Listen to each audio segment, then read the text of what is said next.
Oke, di video ini kita akan melanjutkan pembahasan soal KSN Fisika SMA tahun 2021 tingkat kabupaten atau kota. Dan ini adalah soal yang akan kita bahas pada video kali ini. Nah, soal ini agak aneh ya, karena saat sosialisasi, Puspresnas mengatakan bahwa tidak akan mengeluarkan soal gravitasi pada KSNK ya. Tapi ternyata muncul juga ada yang mengirimkan saya soal, dan saya lihat soalnya ternyata tentang gravitasi ya. Tapi karena sudah dilaksanakan ya nggak apa-apa, kita coba kerjakan soal ini. Oke, kita baca dulu soalnya. Sebuah bola pejal berjari-jari R besar mula-mula memiliki massa M. Ya, berarti masanya M besar. Oke, bola tersebut kemudian dilubangi berbentuk bola berjari-jari setengah R ya. Jadi ini ada lubangnya, jari-jarinya setengah R. Sehingga lubang tersebut menyinggung permukaan bola dan pusat bola. Oke, ini berarti pusatnya. Jika gaya gravitasi antara bola berlubang dengan massa M yang terletak sejauh D sama dengan 3R ini, D-nya 3R, nilainya berarti ini 3R, dari pusat bola pejal mula-mula. Oke, jadi 3R-nya jaraknya dari pusatnya yang mula-mula ini ya, di pusat sini, kemudian dapat dituliskan dalam bentuk N kali G M besar M kecil per 100D kuadrat dengan G sama dengan konstanta gravitasi universal, maka nilai N sama dengan titik-titik. Oke. Jadi di sini ada bola pejal yang mula-mula utuh kemudian dilubangi ya. Setelah dilubangi itu ternyata interaksi gayanya antara M kecil dengan M besar ini adalah ini. N dikalikan G M besar M kecil per 100D kuadrat. Nah, untuk soal ini ya, teman-teman perhatikan bahwa besarnya gaya yang bekerja antara dua buah benda bermassa ya, gaya gravitasi ya. Teman-teman yang ingin belajar tentang gravitasi, saya sudah buat juga videonya, bisa dilihat di playlist atau nanti linknya saya taruh di bawah ya. Jadi F-nya itu kan nilainya G besar dikalikan M1 dikalikan M2 per R kuadrat ya. Dengan R ini adalah jarak antar pusat massa kedua benda yang berinteraksi itu. Nah, di sini langkah pertama adalah kita perlu mencari massa benda ini, massa bola ini setelah dilubangi. Kita sebut aja M aksen ya. Jadi M aksen. Jadi M aksen itu adalah massa bola berlubang. Jadi massa bola berlubangnya berapa? Berarti M aksen itu kan sama dengan massa totalnya dikurangi massa lubangnya ini ya. Massa lubangnya kita asumsikan, asumsinya adalah bolanya homogen ya. Jadi kita pakai asumsi ini bolanya homogen. Nah, massa lubangnya itu bisa kita cari dengan membandingkan volumenya aja kan. Berarti yang bola kecil ini berarti 4/3 Pi dikali jari-jarinya itu adalah setengah R. Berarti R kuadrat per 4 ya, atau 1/4 R pangkat. Oh maaf, volume ya. Volume itu berarti pangkat 3. Berarti R pangkat 3 per 8 dibandingkan dengan massa bola yang besar itu volume bola yang besar berarti 4/3 dikali Pi dikali ini R pangkat 3 dikalikan massa totalnya. Nah, ini 4/3-nya boleh kita coret. Kemudian R pangkat 3-nya boleh kita coret ya. Berarti tinggal M aksennya atau massa bola yang setelah dilubangi itu kan tinggal M dikurangi 1/8M.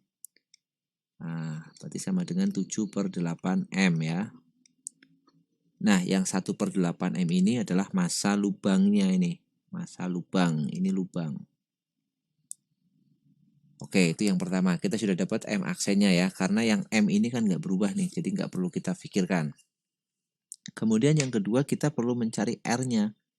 Jarak antara massa M dengan pusat massa dari bola pejal ini. Bola yang berlubang ini ya. Kita perlu cari pusat massanya. Oke, kita gambar ulang bola berlubangnya. Saya ambil dulu seperti ini.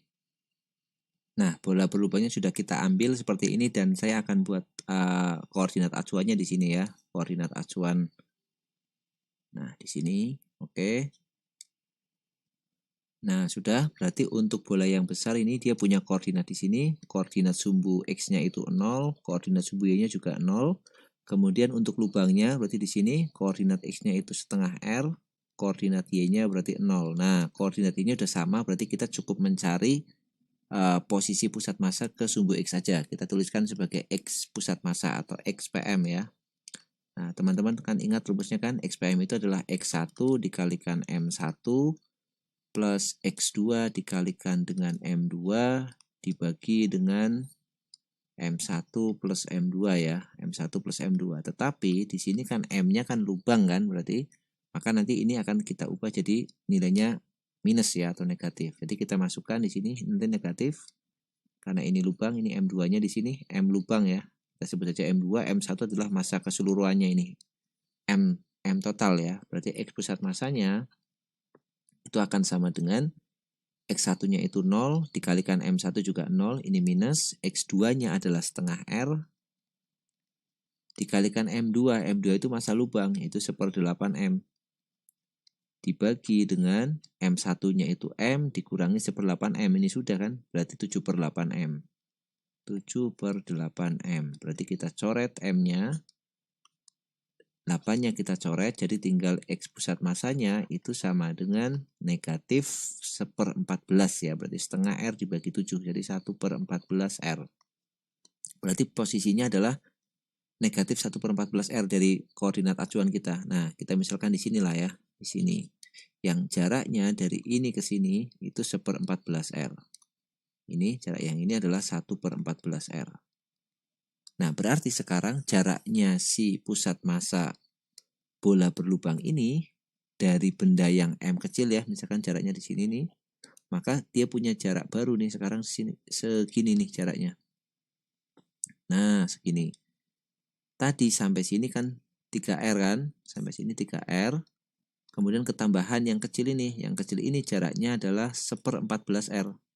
1/14 R. Berarti sekarang jarak totalnya adalah 3R ditambah 1/14 R, atau 14 kali 3 itu 42 tambah 1, berarti 43/14 R. Nah, ini jarak barunya. Nah, sekarang sudah dapat massanya, sudah dapat jarak antar pusat massa dua buah benda itu. Kita tinggal mainkan nilai F-nya. Berarti F-nya itu kan sama dengan G besar, dikalikan M-nya, berarti M yang besar ini, M aksen, 7/8M, 7/8M, dikalikan M kecilnya tetap, dibagi dengan 100, R kuadrat ya, R-nya kan ini, nanti kita samakan nih bentuknya, R-nya adalah 43/14 R, kemudian kita kuadratkan.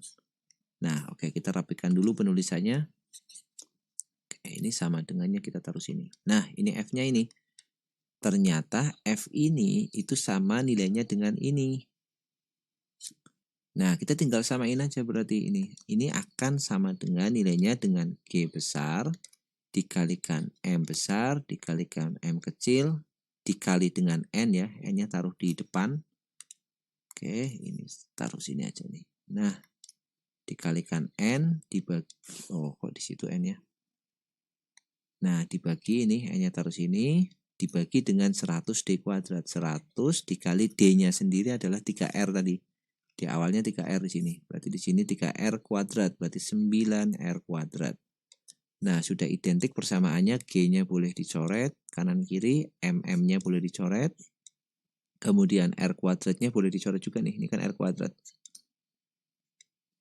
Maka persamaannya tinggal menyisakan, oke kita rapikan ini jadi 7/8 dibagikan, ini dibagi kita balik aja nih, kali 14-nya naik jadi 14 kuadrat per 43 kuadrat sama dengan N dibagi dengan 900. Nah kan 9 kali 100 kan 900. Berarti N-nya tinggal kita hitung 7/8, 900-nya naik ke sana kali 900 dikali 14 kuadrat per 43 kuadrat. Oke, kita hitung pakai kalkulator, kita akan dapatkan nilainya 83,4775. Nah, udah terlalu banyak ini desimalnya ya, atau kita bulatkan satu desimal berarti 83,5. Nah, ini dia nilai N-nya ya. Kita tuliskan di sini 83,5.